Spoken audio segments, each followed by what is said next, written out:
Obrador.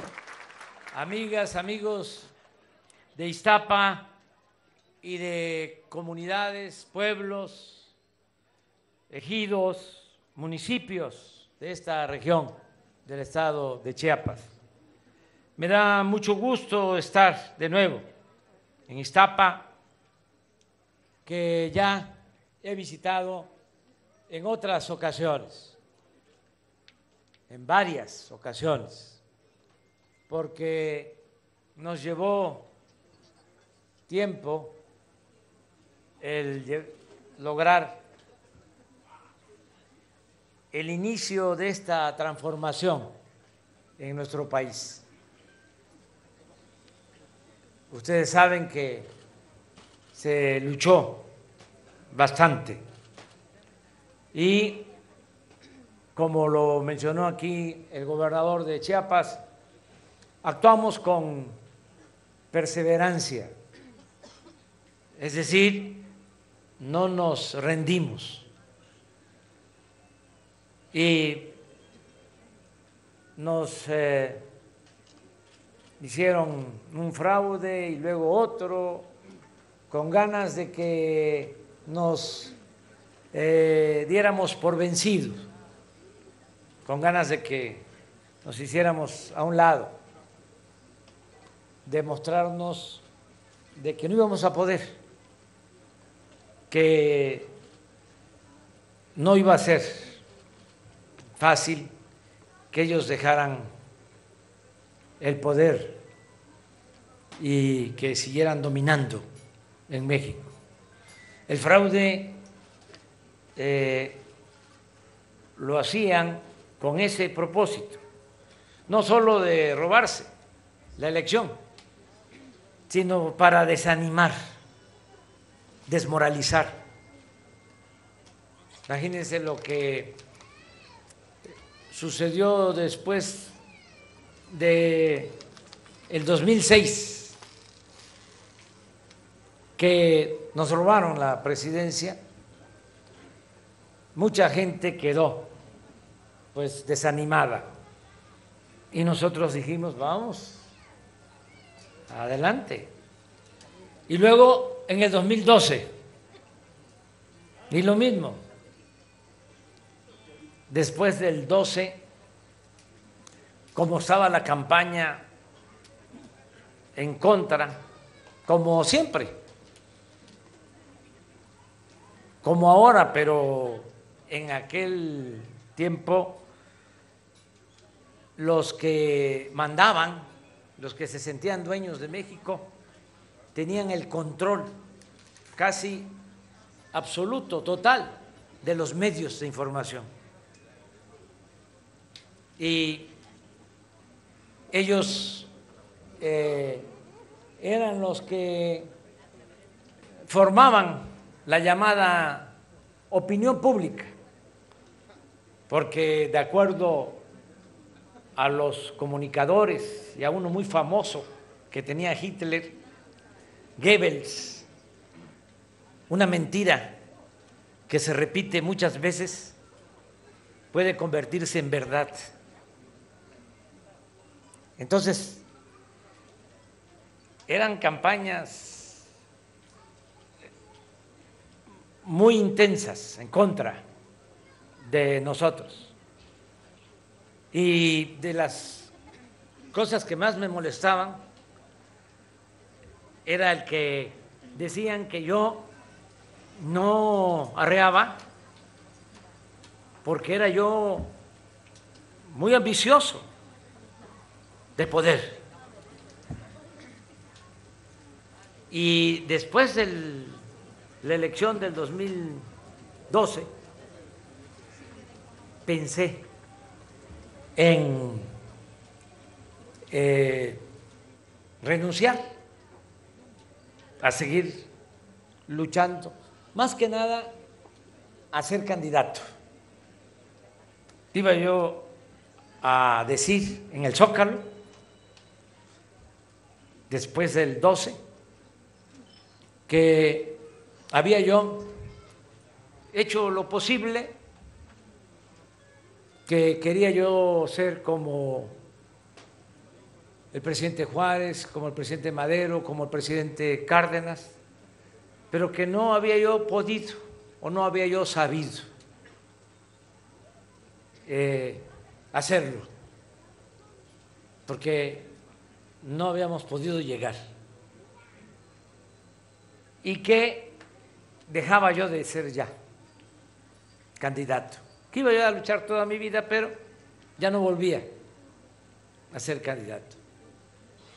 Les confieso que escribí el texto para que en el Zócalo, en una reunión, me despidiera yo, porque me molestaba mucho eso, de que luchaba por el poder, por la ambición al poder, cuando siempre he luchado por ideales, por principios.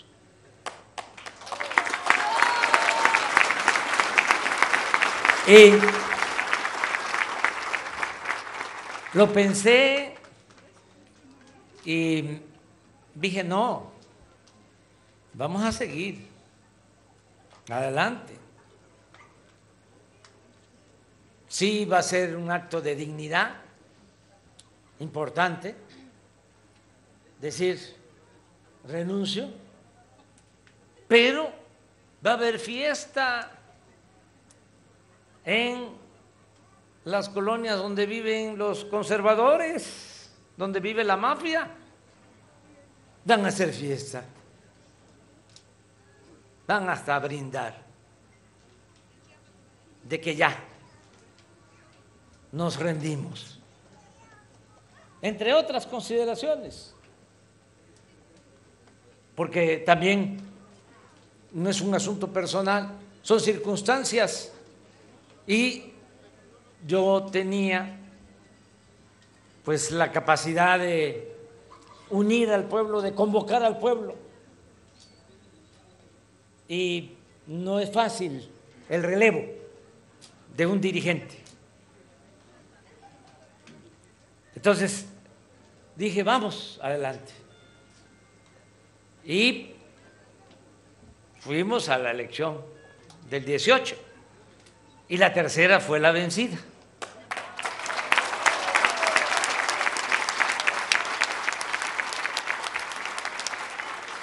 Entonces nos llevó tiempo, pero se logró, porque fuimos perseverantes, no nos rendimos.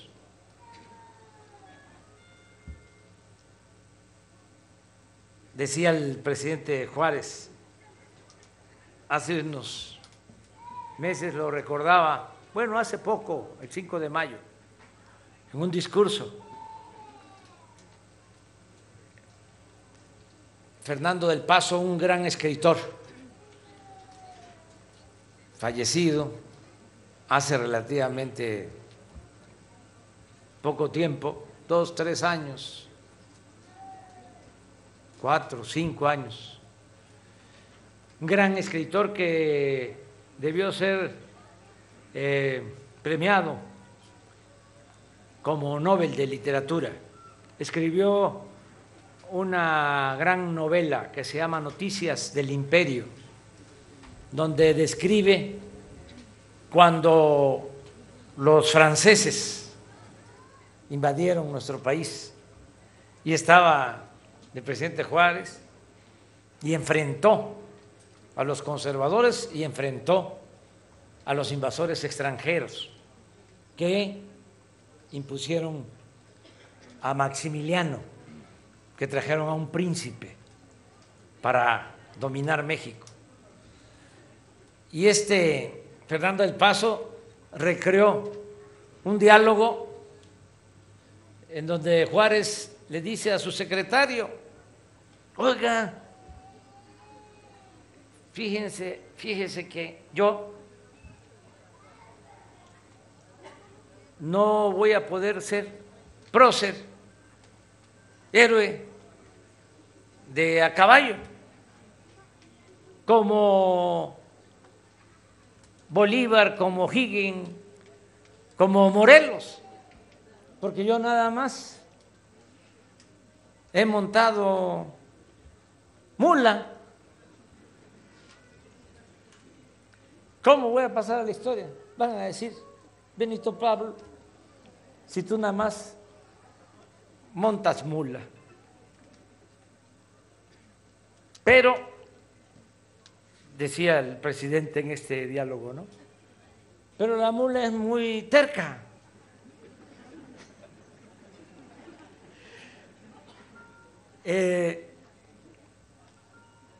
Y sabe resistir, no se desbarranca y llega lejos.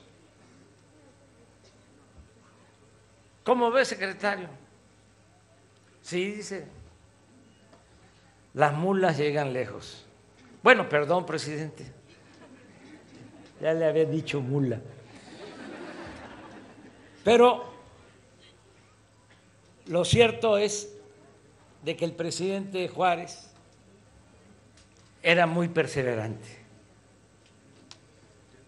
padeció mucho, enfrentó a los conservadores, enfrentó a los invasores, nunca se rindió, nunca perdió la fe en la causa que defendía. Nosotros tenemos esa enseñanza y por eso se logró este triunfo. Mucha gente participó, algunos ya se nos adelantaron, pero siguen estando con nosotros, y sus familiares. Y por eso no podemos nosotros defraudar al pueblo. Imagínense tantos años de lucha, tanto sacrificio de la gente para llegar a la presidencia y hacer lo mismo que los otros. Sería una gran decepción, una traición al pueblo y a nosotros mismos. Por eso vengo a Ixtapa a decirles de que estamos cumpliendo y vamos a seguir cumpliendo.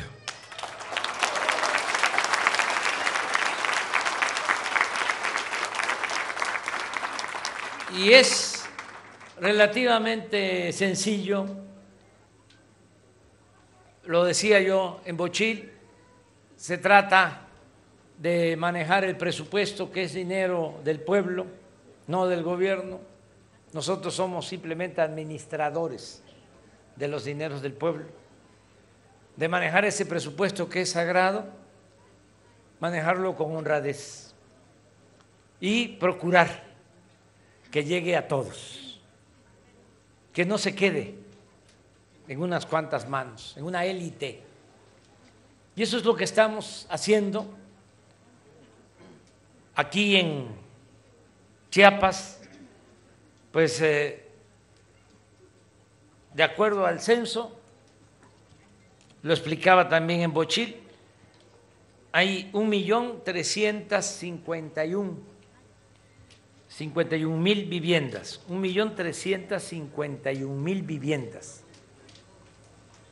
1.351.000 hogares, y están recibiendo apoyo de los distintos programas sociales, de los programas del bienestar, 1.744.000 beneficiarios.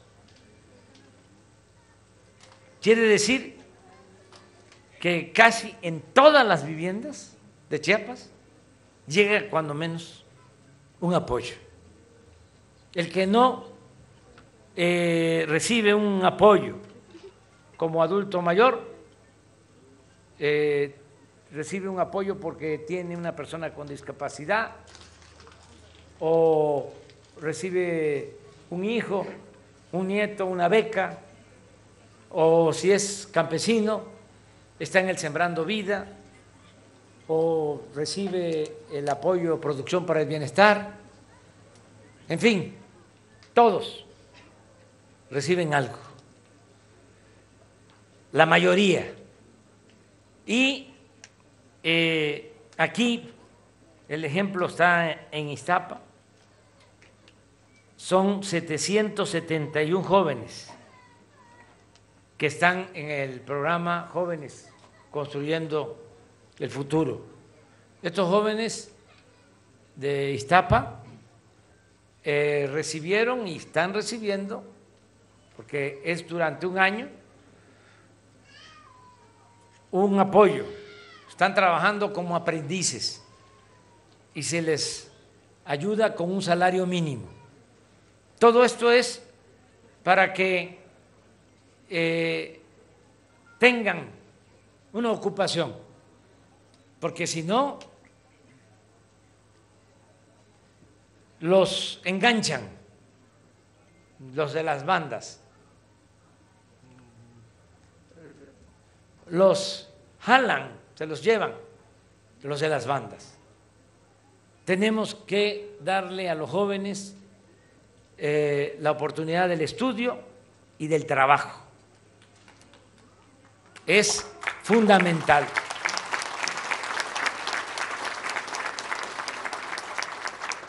Aquí en Iztapa, 607 muchachas, muchachos que estudian el bachillerato tienen su beca. Los que están estudiando en nivel básico, preescolar, primaria, secundaria, son 2.176 de Iztapa que reciben su beca, no solo en la cabecera municipal, sino también en las comunidades. Aquí, todo el municipio de Iztapa tiene 89 escuelas y ya en 80, solo faltan 9, ya se han entregado presupuestos a las sociedades de madres y de padres de familia para que con ese presupuesto se le dé mantenimiento a las escuelas. Y lo vamos a seguir haciendo.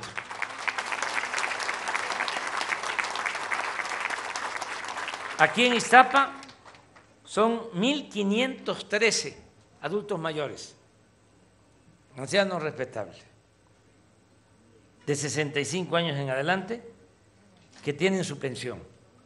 Y como aquí lo mencionó el gobernador de Chiapas, va a ir aumentando la pensión. Rutilio habló de que cuando llegamos se aumentó al doble. Cuando terminemos, para el 24, va a ser también el doble. Es decir, va a ir aumentando. Mi sueño, que quiero que sea realidad, si lo permite el Creador y la ciencia, es irme, retirarme, porque me voy a jubilar, porque también eso tiene que ver con lo que les platiqué al principio. Es nada más un tiempo servir y no tener tanta ambición por el poder. No hay que tenerle mucho apego ni al poder ni al dinero.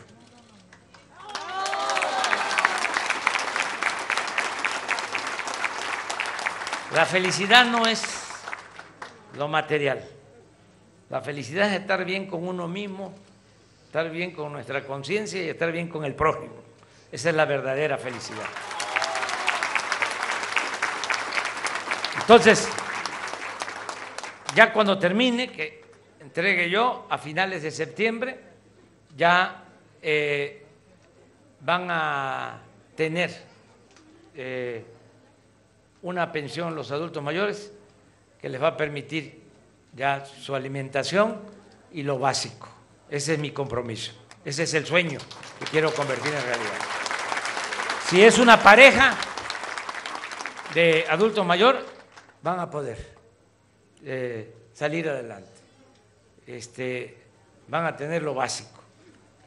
Eso se llama estado de bienestar y también, como lo decía Rutilio, ya lo dejamos establecido en la Constitución. Ya se elevó a rango constitucional el derecho a la pensión, el derecho a la pensión de personas con discapacidad y el derecho de los estudiantes de familias pobres a recibir una beca para estudiar. Entonces, eso ya está en la Constitución. Esté quien esté en el gobierno, el que venga, hombre o mujer, quien sea, va a tener que continuar.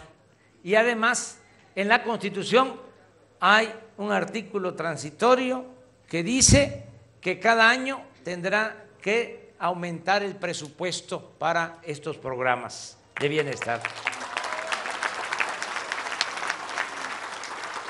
Aquí también hay 388 personas, niñas, niños en general, con discapacidad que reciben pensión, 62 niñas y niños que están en estancias infantiles que también tienen becas.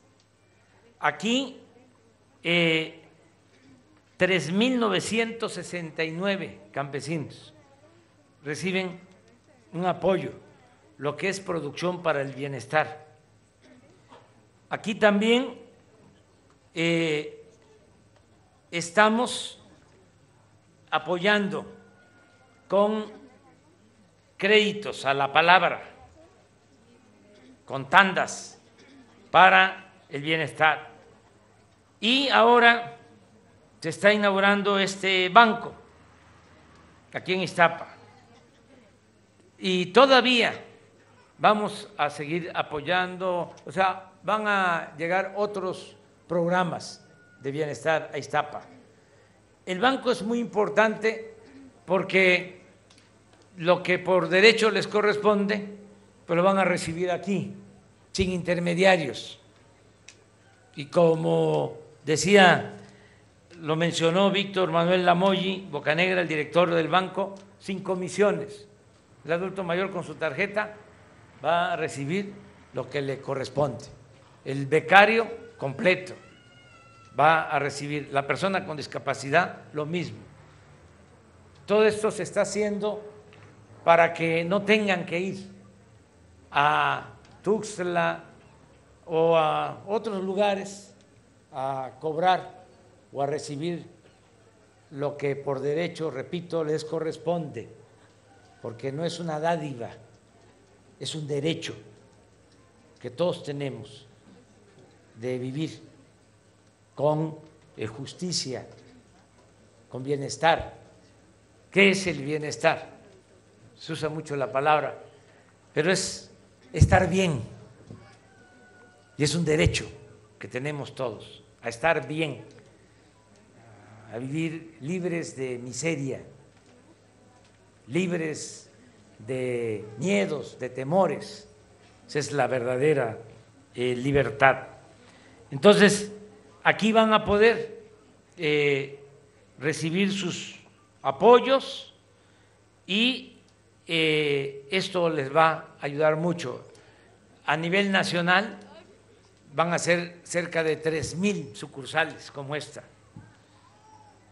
¿Por qué estamos haciendo estas obras así, de manera masiva? No va a haber ningún banco, ni siquiera van a tener la mitad de las sucursales que va a tener a mediados del año próximo el Banco del Bienestar. Ningún banco.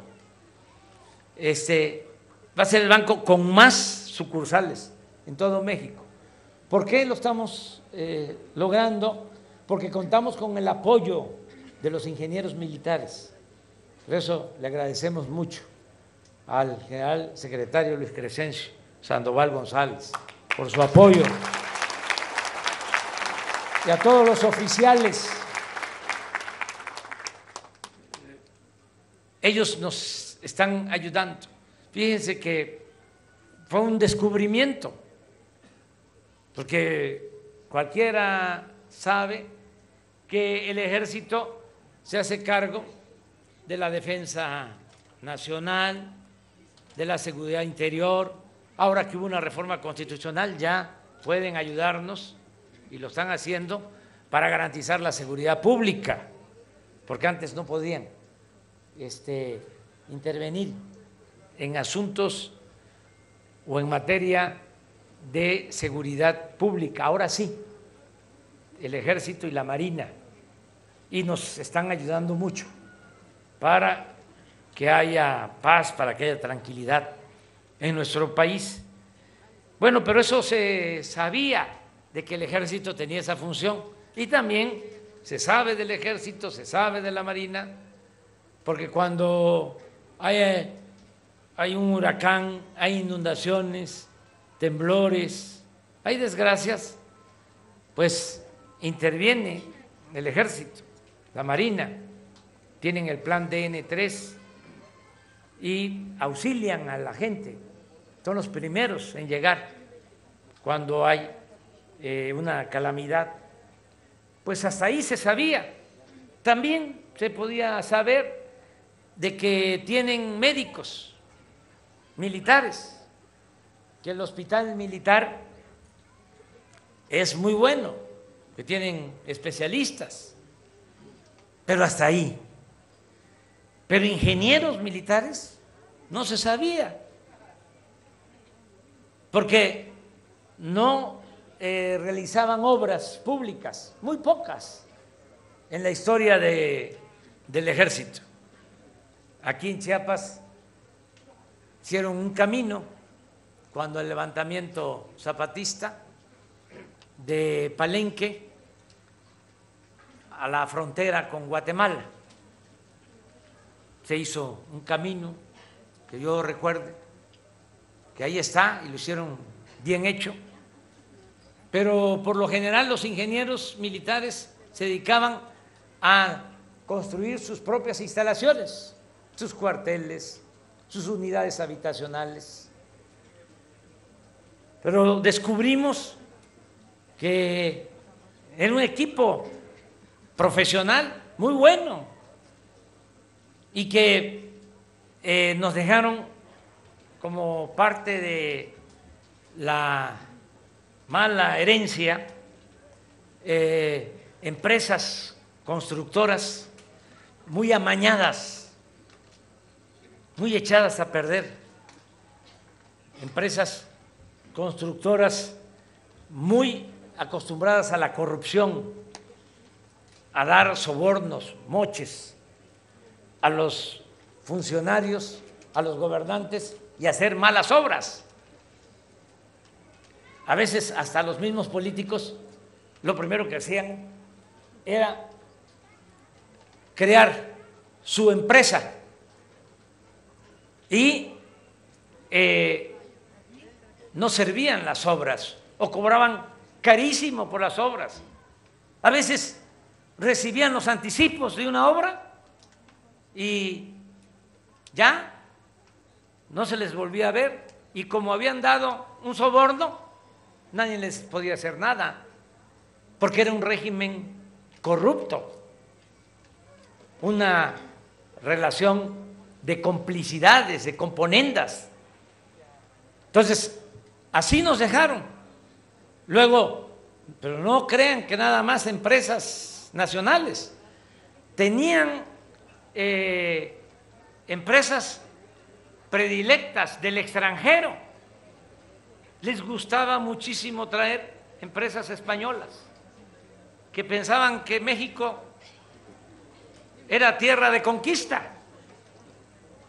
Ahora están enojados porque quedaron mal acostumbrados, pero les dijimos a robar a otra parte, a robar más lejos. Pero ¿cómo resolvíamos ese problema?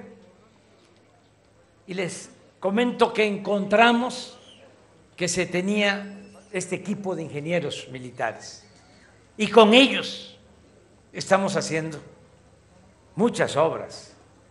Ya con los ingenieros militares se construyó el aeropuerto de la Ciudad de México, Felipe Ángeles. No les gusta a los conservadores porque querían hacer una gran tranza.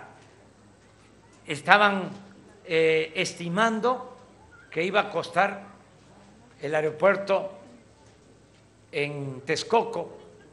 Imagínense, iban a construir un aeropuerto en el lago de Texcoco, donde más se hunde, 300,000 millones de pesos. Y tenían proyectado que se terminara hasta el 2025. O sea que nos íbamos a pasar todo el gobierno rellenando el lago de Texcoco.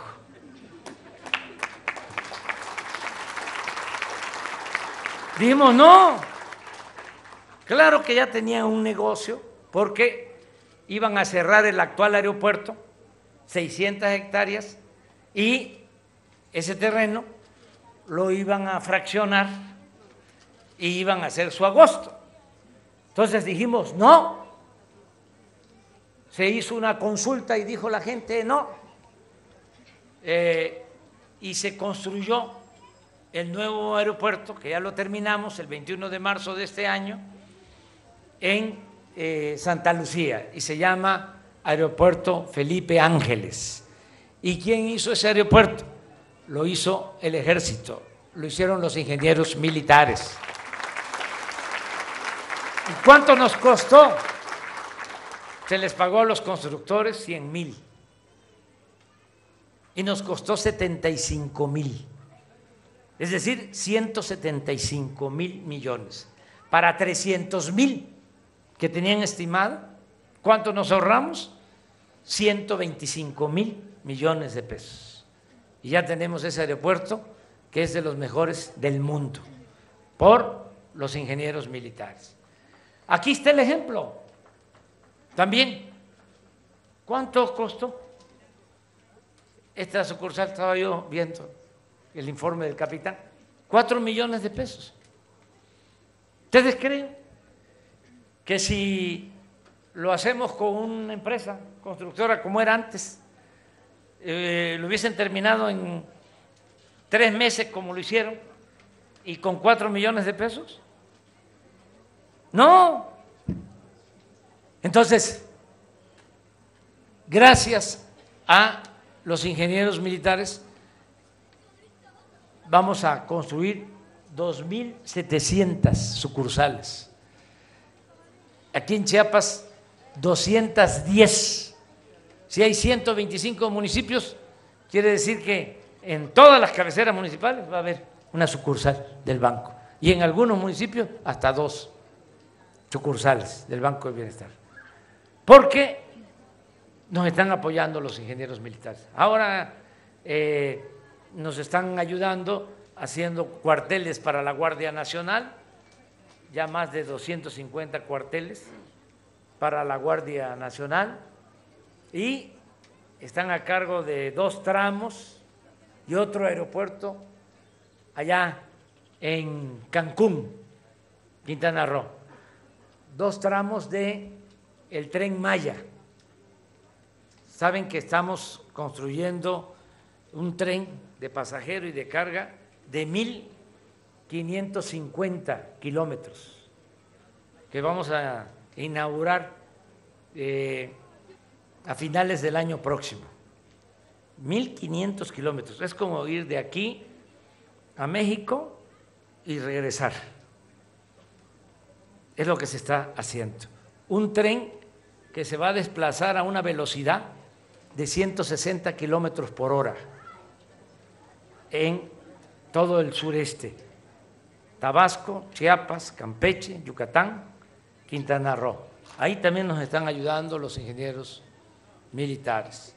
Y también les digo que hace unos días, el día 1 de julio, inauguramos ya la primera etapa de una refinería en Dos Bocas, Paraíso, Tabasco. No se hacía una refinería desde más de 40 años. ¿Qué se hacía con el petróleo? Se vendía crudo como materia prima y comprábamos la gasolina. Es como vender naranja y comprar jugo de naranja. Así estaba la política petrolera. Ahora ya no. Ahora toda la materia prima va a ser procesada en nuestro país y aquí vamos a producir toda la gasolina que necesitamos. No vamos a comprar la gasolina en el extranjero. ¿Qué ventajas tenemos? Pues que podemos controlar el precio de la gasolina. Ahora con la inflación, México es de los países en donde es más barata la gasolina. Es más barata la gasolina en México que en Estados Unidos, más barata que en Europa. Y esto porque estamos rescatando a Pemex, porque también era una empresa que ya querían vender, destruir por completo. Y estamos rescatando también a la Comisión Federal de Electricidad, también para que no aumente el precio de la luz, que no aumente el precio de las gasolinas, del diésel, del gas, de la luz. Por eso también, ahora que está la crisis de la inflación, porque pasó la pandemia y ahora está afectando la guerra de Rusia y Ucrania y se descontroló la economía en el mundo y hay inflación, es decir, aumento de precios. Bueno, tenemos nosotros inflación, pero como consuelo por lo que estamos haciendo, sobre todo en materia energética, es más baja la inflación en México que en Estados Unidos y es más baja la inflación en México que en Europa, porque vale menos la gasolina y eso nos está ayudando. Donde tenemos que trabajar más es en lograr la autosuficiencia alimentaria.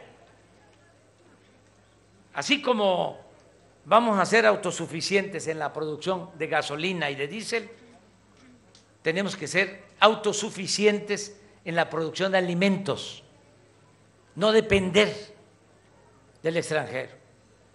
Por eso ahora estamos impulsando un plan para producir maíz, frijol, arroz, lo básico. Y yo les convoco a eso, a que no se abandone el campo. Y vamos nosotros a apoyar. Les puedo decir aquí en Iztapa, y aprovecho para informarle al gobernador de Chiapas, que vamos a aplicar un programa en beneficio de 200,000 productores de Chiapas que van a recibir de manera gratuita sus fertilizantes, el abono, para tener más producción de alimentos. Bueno, ya me extendí mucho. No.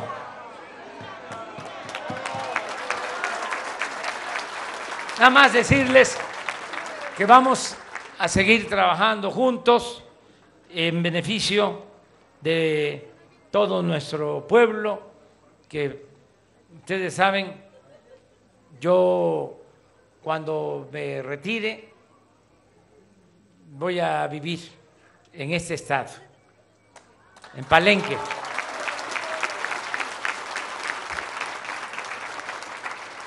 Eso sí, me voy a jubilar y ya no me voy a meter en cuestiones políticas, pero voy a vivir en este estado y sin herir susceptibilidades, ni generar celos, ni sentimientos, sí decir que este es uno de los estados, bueno, para mí es un estado muy bello, es de los estados más bellos de México.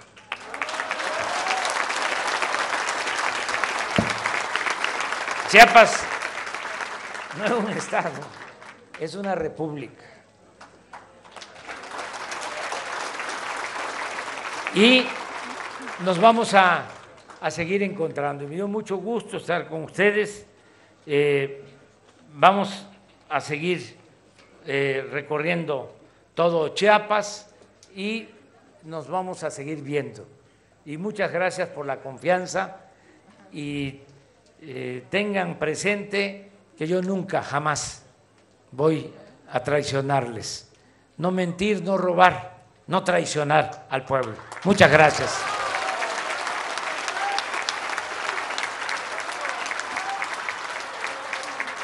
Solicitamos al presidente de los Estados Unidos mexicanos, licenciado Andrés Manuel López Obrador, llevar a cabo el corte del listón inaugural del Banco del Bienestar.